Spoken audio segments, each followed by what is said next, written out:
এবিঘা দুবিঘা মাটি নহয়, 1,29,000 বিঘা মাটি আমি আজি বেদখলৰ পৰা মুক্ত কৰিছো।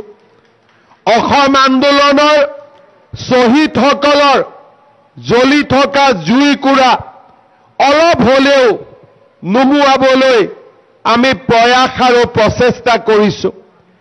কিন্তু লক্ষ্য বহুদূৰ।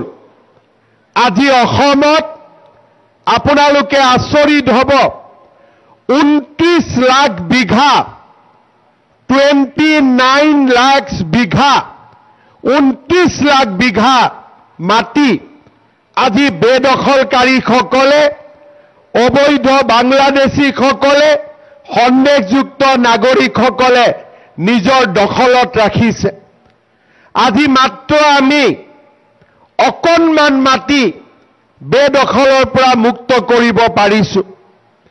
আমাৰ ৰাস্তা আৰু আমাৰ লক্ষ্য এতিয়াও বহু দূৰত।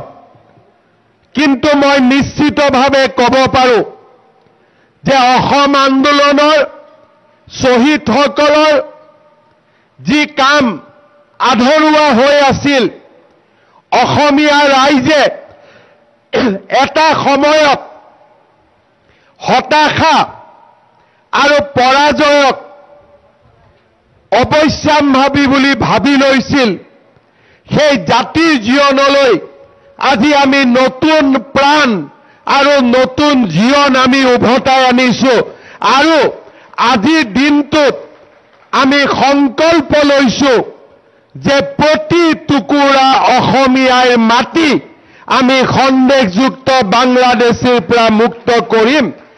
এখন স্বাভিমানেৰে পৰিপূৰ্ণ আমি অসম নিৰ্মাণ কৰিম।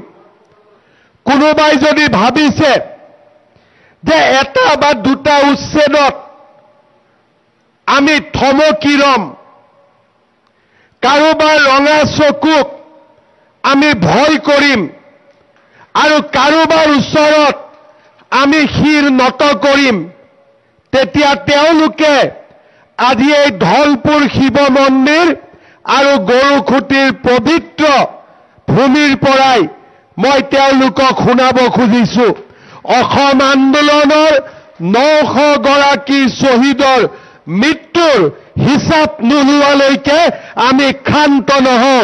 আমি আমাৰ লক্ষ্য সাধনৰ বাবে আমি আগুৱাই যাম আৰু আমি আমাৰ লক্ষ্যত উপনীত হ'ম। অসমীয়া জাতি কেতিয়াও পৰাজিত হ'ব নোৱাৰে। লাচিতে আমাক শিকাইছিলে কেনেকৈ আমি অজেয়, পিঠুৱে আমাক শিকাইছিলে কেনেকৈ আমি দুৰ্দান্ত, আৰু অসম আন্দোলনৰ শ্বহীদসকলে আমাক শিকাইছিলে আমি কিমান সাহসী। অসমীয়া এক দুৰ্জেয় জাতি, অসমীয়া এক অপৰাধ